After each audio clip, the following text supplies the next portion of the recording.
नमस्कार, अपना बिहार देख रहे हैं आप और मैं हूं आप सबके साथ अनूप।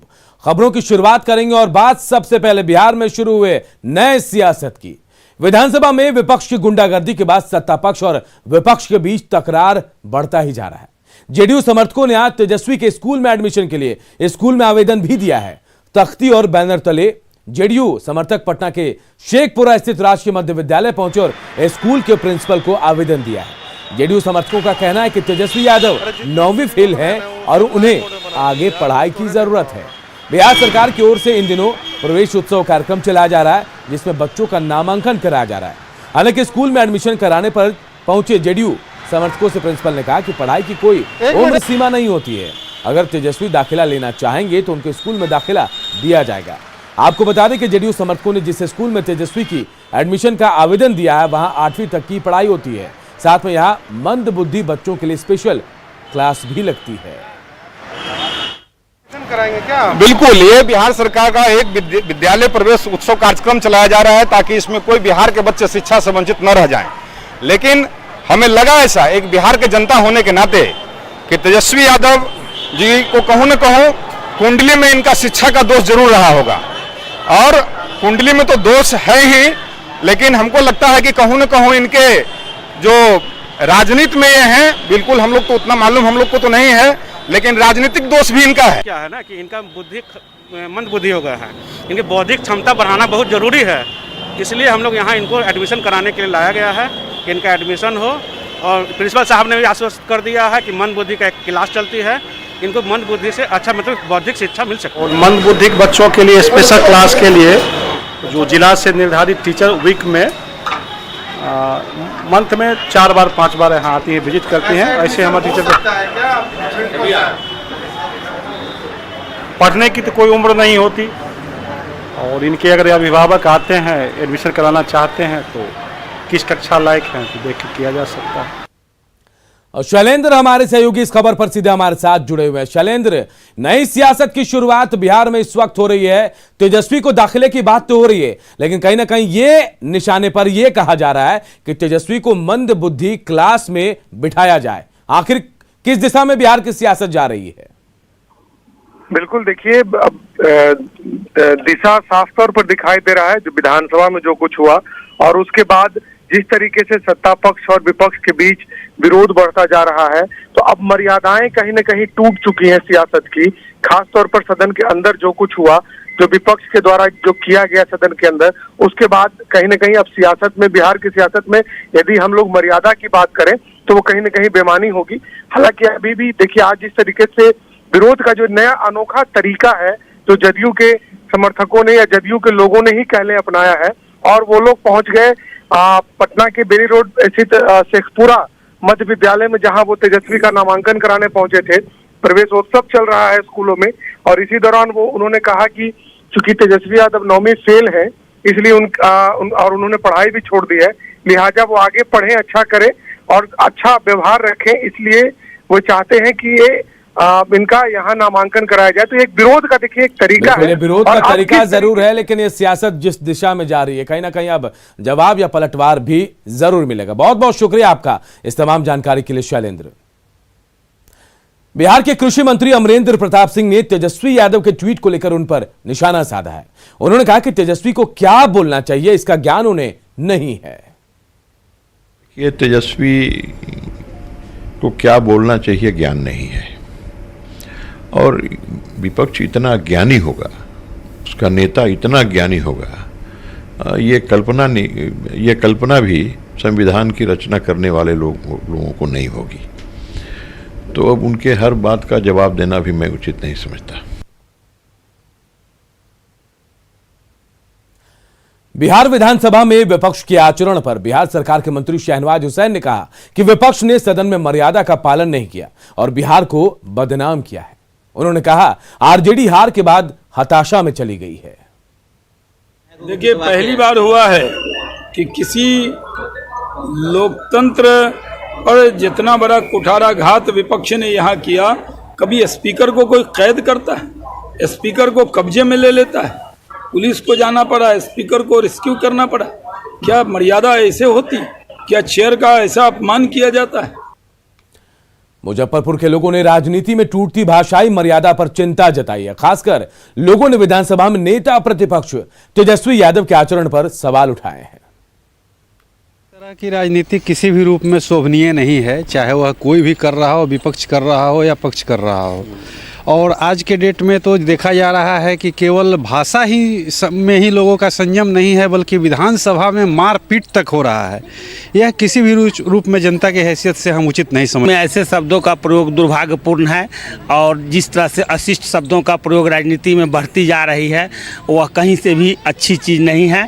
और जिस तरह से सरकारी पदों को प्राप्त करने के लिए किसी योग्यता की ज़रूरत होती है, उस तरह से राजनीति में भी अनपढ़ गंवार लोगों की पैठ बढ़ती जा रही है। ऐसी स्थिति में यह देश के लिए कभी से हितकर नहीं। तेजस्वी के मुंह से एक युवा नेता है और अशोभनीय है, उनको अपने पर विराम देना चाहिए। हाँ, इस तरह की ओछी हरकत उनके लिए बहुत ही घृणित है। तो बिहार विधानसभा में विपक्ष के रवैये से लोग नाराज हैं। गया में इस मसले पर लोगों में जबरदस्त आक्रोश देखा गया। देखिए हमारे सहयोगी एलन लिली की रिपोर्ट।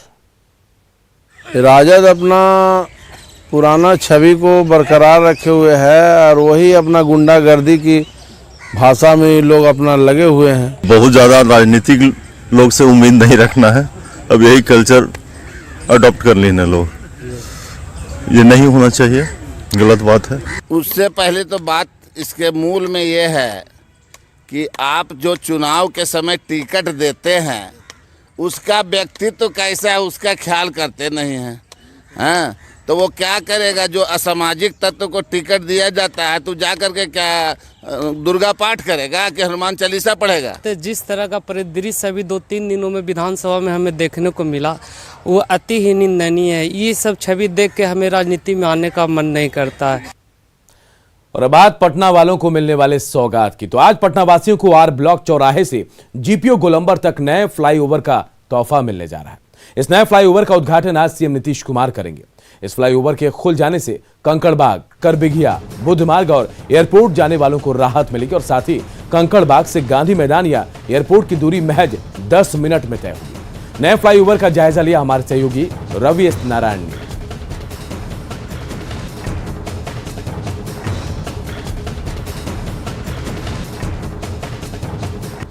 तो देखिए बड़ी सौगात आज मिलने वाली है राजधानी वासियों को। सीएम नीतीश कुमार जो है नए फ्लाईओवर का आज उद्घाटन करने वाले हैं और गांधी मैदान जाने में सुविधा होगी। एयरपोर्ट जाने में आर ब्लॉक से जीपीओ गोलंबर तक फ्लाईओवर बनाया गया है।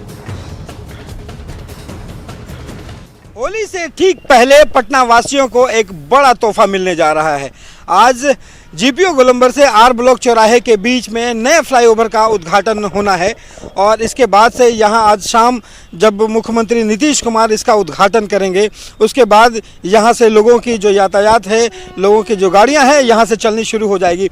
और ये ज़रा देखिए कि यहां से ये जो फ्लाईओवर का निर्माण किया गया है, इस फ्लाईओवर के निर्माण होने के बाद कंकड़बाग से आने वाले लोग हों या फिर गांधी मैदान जाना है या फिर कंकड़बाग से करबिघिया से होते हुए एयरपोर्ट की तरफ जाना है, तो तमाम जगहों पे जाने का जो दूरी है, जो पहले जाम के कारण आधे घंटे से ज़्यादा लगता था, वो सारी जो समय है वो सब 10 मिनट में सिमट करके रह गया है। अब सारी दूरी सिर्फ 10 मिनट में तय की जा सकती है।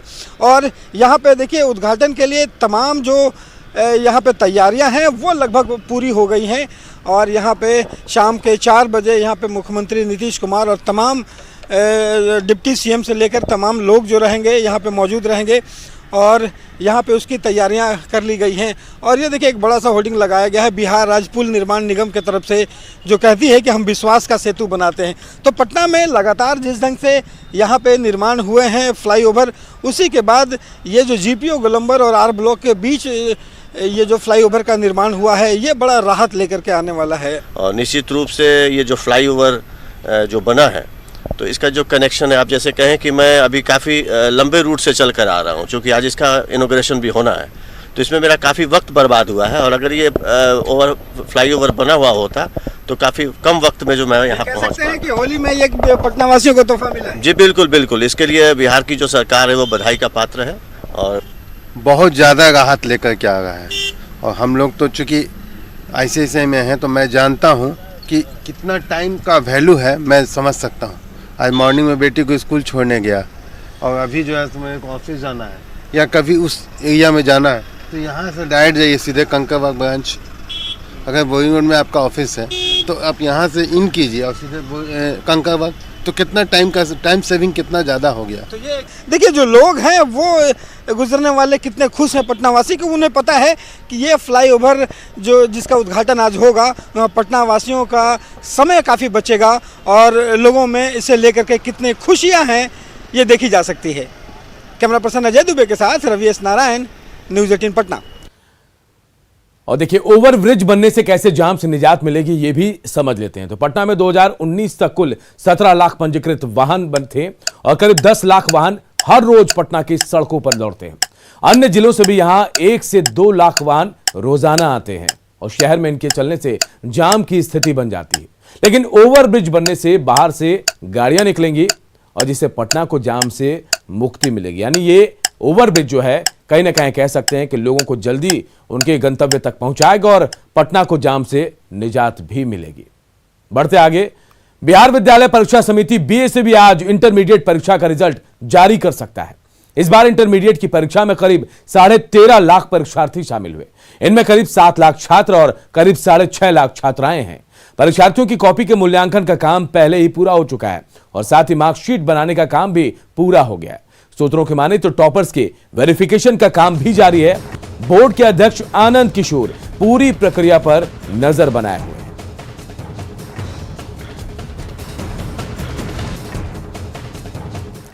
और सबसे पहले इंटरमीडिएट का रिजल्ट छात्र छात्राएं जो हैं न्यूज 18 की साइट पर भी देख सकते हैं और इसके लिए आपको news18bihar.com पर विजिट करना होगा। यहां आपको इंटर का रिजल्ट सबसे पहले देखने को मिलेगा।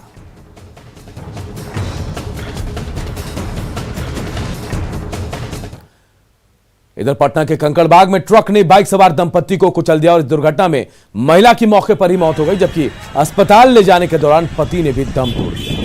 सड़क दुर्घटना में 2 लोगों की मौत से नाराज लोगों ने जमकर बवाल काटा और ट्रक में ही आग लगा दी। लोगों के हंगामे की वजह से सड़क पर भीषण जाम लग गया। हंगामा कर रहे लोगों का आरोप है कि 0 माइल से लेकर मीठापुर बस स्टैंड के बीच अक्सर सड़क दुर्घटनाएं होती रहती है, लेकिन पुलिस कोई कार्रवाई नहीं करती। दमकल की टीम ने इस आग पर किसी तरह काबू पाया। फिलहाल पुलिस मौके पर ही कैंप कर रही है।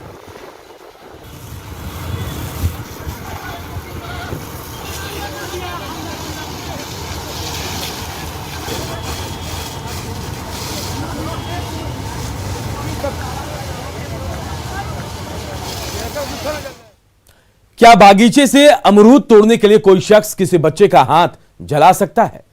खगड़िया के पसराहा थाना क्षेत्र में ऐसा ही एक मामला सामने आया। यहां बसुआ गांव में दबंग अंजनी यादव ने अमरूद तोड़ने के आरोप में एक विकलांग बच्चे के दोनों हाथों को जला दिया और बच्चे को जख्मी हालत में छोड़ दिया गया।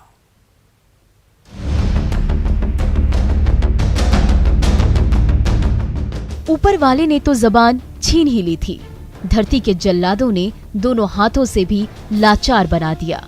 अब 2 हाथों के नाम पर यही दोनों ठूंठ लेकर मासूम रंजन अपने पिता के साथ न्याय के लिए दर-दर भटक रहा है। कभी दरोगा जी के चक्कर लगा रहा है तो कभी एसपी दफ्तर की सीढ़ियां नाप रहा है। जूते घिसते घिसते अब तो 4 महीने होने को हैं, लेकिन इस बेजुबान मासूम से दोनों हाथ छीनने वाले उन अपराधियों को ना तो उनकी करतूत की सजा मिल पाई है और ना ही कहीं से न्याय की कोई उम्मीद ही नजर आ रही है। अभी तक कुछ नहीं हो रहा है। ऑफिस का डेली मैं खगड़िया जमालपुर डेली कर रहा हूँ, अभी तक कुछ नहीं हुआ। ये वाकया पसराहा थाना क्षेत्र के बसुआ गांव में हुआ था। नन्हा रंजन अपने दोस्तों के साथ अंजनी यादव के घर के पास पेड़ से अमरूद तोड़ रहा था। तभी अंजनी यादव ने रंजन को पकड़ लिया और उसके दोनों हाथों में गर्म लोहे से दाग दिया, लेकिन इलाज के दौरान मासूम की जान बचाने के लिए दोनों हाथ काटने पड़े। अब हाथ के नाम पर बचे इन्हीं 2 ठूंठों के सहारे इस मासूम को पूरी जिंदगी गुजारनी होगी। खगड़िया एसपी ने पूरे मामले में कार्रवाई करने का आदेश दिया है और इस पे जांच अधीन है। कुछ मामले संदिग्ध लगते हैं जिसकी जो है जांच की जा रही है एसडीपीओ द्वारा। जल्द ही उसमें एसडीपीओ का रिपोर्ट आ जाएगा, उसमें अग्रिम कार्रवाई की जाएगी। अपराधियों को सजा दिलाने की आस लिए लाचार पिता अपने जिगर के टुकड़े को लेकर कभी इस दरवाजे तो कभी उस दरवाजे पर भटक रहा है, लेकिन खगड़िया पुलिस ना तो कोई कार्रवाई कर रही है और ना ही कहीं से इंसाफ की कोई उम्मीद ही नजर आ रही है। दिग्विजय कुमार, न्यूज़ 18 खगड़िया। इधर बरौनी में बदमाशों ने एक रेल कर्मी की गोली मारकर हत्या कर दी। घटना दक्षिण रेलवे कॉलोनी की है।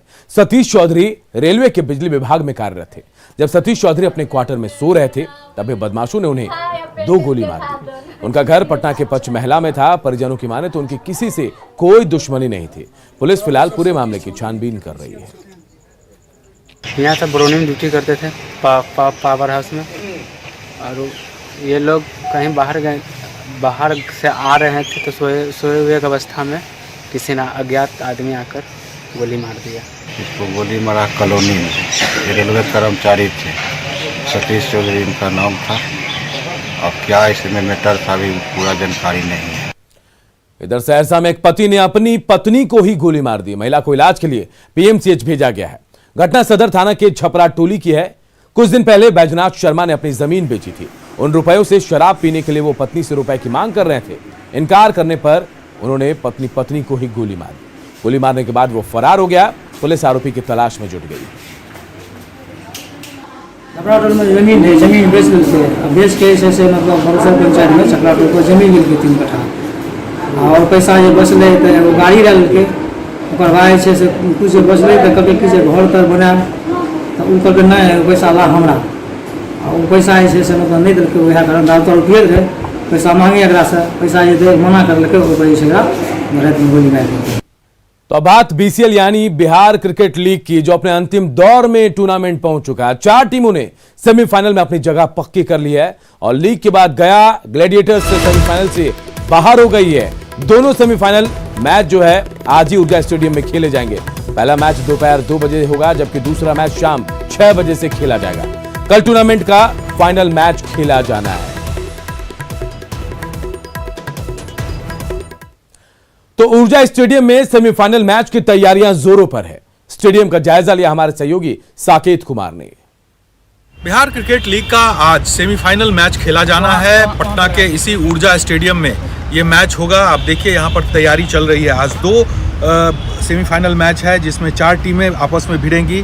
पहला मैच दोपहर 2 बजे से शुरू होगा, जिसमें पटना पायलट्स बनाम अंगिका एवेंजर्स के बीच मैच होगा, पहला सेमीफाइनल। और दूसरा सेमीफाइनल आज शाम 6 बजे भागलपुर बुल्स बनाम दरभंगा डायमंड्स के बीच खेला जाएगा। यानी कि 2 सेमीफाइनल मैच आज खेले जाएंगे और इन 2 सेमीफाइनल मैच में से जो टीमें जीत कर आएंगी उसे अब कल फाइनल मैच यहीं पर खेलना है। तो निश्चित तौर पर आज बड़ा मैच है, बड़ा आयोजन है और खास करके बीसीएल को लेकर जिस तरह से नए प्रतिभाएं, बिहार से क्रिकेट से जुड़ी हुई जो प्रतिभाएं हैं उसको उभरने का जो मौका मिला है वो काबिले तारीफ है। और कहीं ना कहीं जो प्रतिभाएं क्रिकेट की दुनिया में बिहार की जो प्रतिभा थी वो अपना नाम नहीं कमा पा रहे थे, तो उसे एक बड़ा मंच बीसीएल ने यहाँ पर पटना में दिया है। साकेत कुमार, न्यूज़ 18 पटना।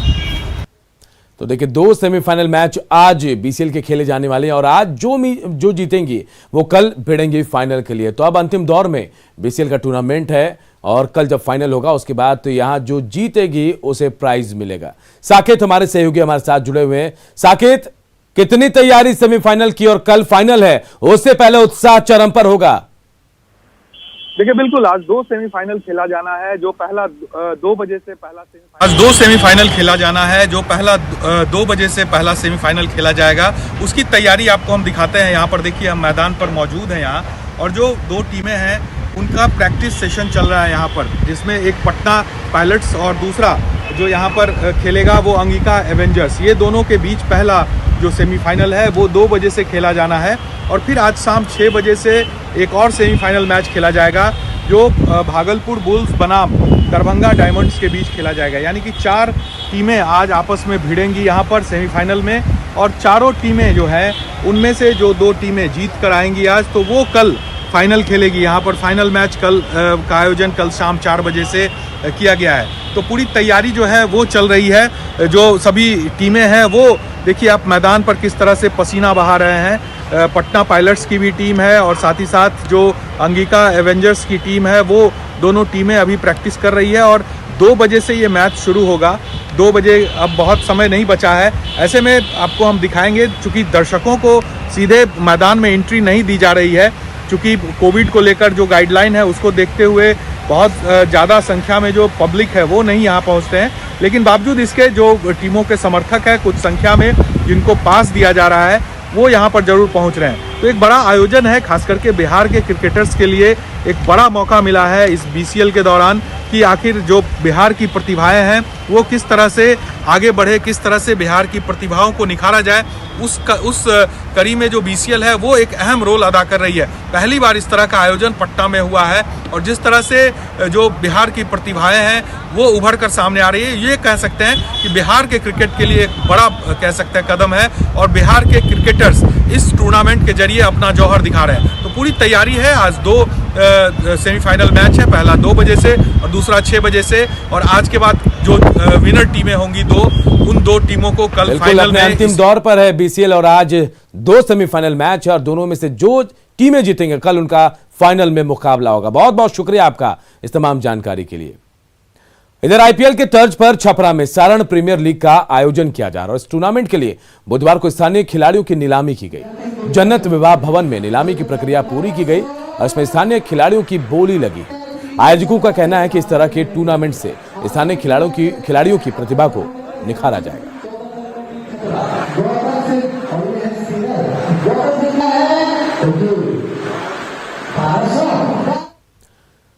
और अपना बिहार के इस बुलेटिन में इतना ही। आगे देखिए जोहार झारखंड।